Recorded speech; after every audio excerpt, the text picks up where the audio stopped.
E na contramão de tudo isso, prefeitos de 11 cidades da macro-região se reuniram e decidiram não decretar lockdown. A partir de agora, as medidas no combate à Covid-19 serão tomadas de forma conjunta entre eles. O encontro aconteceu na manhã de ontem na Prefeitura de Pradópolis. A convite do prefeito municipal, outros 10 chefes do executivo de cidades da macro-região se uniram em busca de soluções para conter a disseminação do vírus e evitar o abre e fecha das atividades.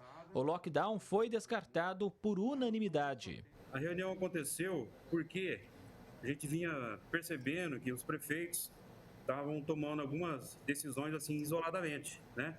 Um prefeito decidia tomar uma decisão, o prefeito de uma cidade vizinha dele, de 30 quilômetros, não toma, né? Então a gente percebeu que estava faltando uma união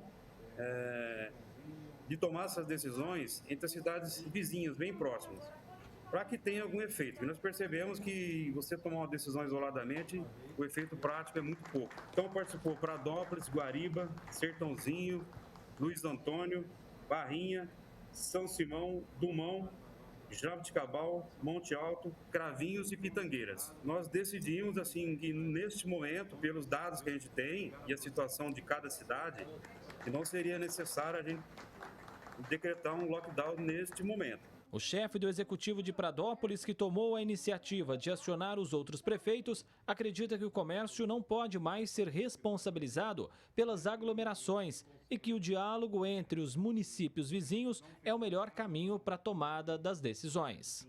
O que foi assim, muito debatido aqui hoje, não só em Pradópolis, mas comum em todas as outras cidades, e realmente essas aglomerações, essas comemorações, assim, com certeza um dos problemas maiores está aí. O comércio, nesse momento, não poderia pagar o pato sozinho. No primeiro momento, em março do ano passado, nós fechamos tudo quando a gente não tinha nenhum caso aqui. Ficamos, acho que 2 ou 3 meses fechados, sem ter caso. Então, eu, assim, hoje, eu tenho muita certeza para falar, assim, que esse abre e fecha do comércio, ele mais prejudica do que ajuda. A partir de agora, cada cidade vai publicar novos decretos com as restrições. A proposta também é aumentar a fiscalização em mercados e bares e nas ruas, principalmente no período da noite. As medidas serão acompanhadas e novos encontros devem acontecer para atualizar a situação da macro-região. Esse é o caminho que nós temos que seguir, no meu modo de pensar. Porque assim, você ficar tomando uma decisão isolada, eu vou fazer isso aqui no meu município e acabou, não vou ligar para o vizinho, município vizinho, não adianta.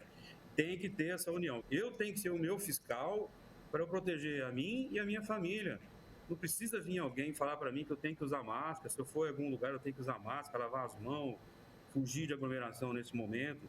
A gente tem que fazer isso para a gente poder continuar trabalhando, porque ninguém quer prejudicar o comércio, o trabalho de ninguém. E para falar mais sobre esse assunto, tenho o prazer de conversar aqui no canal digital da Clube com o especialista em administração, Rafael dos Anjos. Rafael, enfim, nós vimos aí um pouco de gestão pública. O caminho é esse realmente, tomar medidas em conjunto para que nenhuma cidade fique para trás. Boa tarde, bem-vindo aqui mais uma vez. Boa tarde, André. O prazer é todo meu falar aqui no Jornal da Clube. Boa tarde a todos vocês que nos assistem. A gente está falando de vigilância epidemiológica. Essa doença, ela não respeita fronteiras de países, estados, municípios. Quando se teve a desconstrução do sistema de vigilância nacional a respeito da vigilância epidemiológica, o que a gente teve?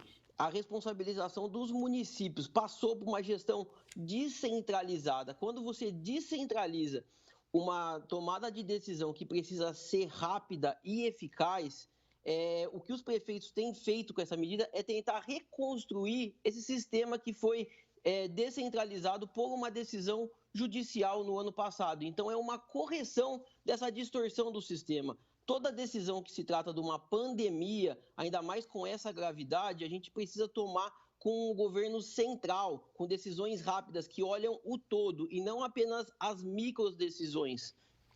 Enquanto 10 cidades da macro-região preferiram se unir e não decretar esse lockdown, Ribeirão Preto e Franca, enfim, decretaram medidas mais restritivas. Que análise pode ser feita dessa decisão? Novamente, a gente teve o ano passado, você tem mais de 15 milhões de repasses das esferas federal e estadual que não foram investidos em Ribeirão Preto. Você teve 20 milhões, mais de 20 milhões de reais que foram aplicadas em finalidades que não tem eficiência nenhuma no combate ao Covid. E agora o prefeito municipal quer jogar essas decisões tomadas de forma equivocada, de maneira errada, no cidadão. Então, é uma medida de desespero do prefeito municipal, ao invés de assumir a parcela de responsabilidade por não investir a integralidade dos recursos no combate à pandemia, utilizando para outros fins, como para a questão de cobrir rombos de órgãos públicos. Então, a gente precisa se fazer jus às decisões tomadas de maneira equivocada e não passar essa conta para o cidadão. O abre e fecha, Rafael, sem critérios técnicos, pode devastar empregos de milhares de famílias. Finalmente, alguns gestores entenderam que esse caminho pode não ter volta.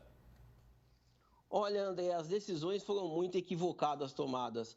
Quando a gente se fala de aglomeração, o que os gestores públicos fizeram? Ao invés de aumentar o número de ônibus, eles diminuíram o número de ônibus. Ou seja, você aglomera ainda mais as pessoas. Ao invés de ampliar o horário de funcionamento do comércio para poder ter menos aglomeração, eles restringiram o horário. Nesses locais não existe contaminação pelo vírus? Lógico que existe. Então, o que a gente precisa nesse momento?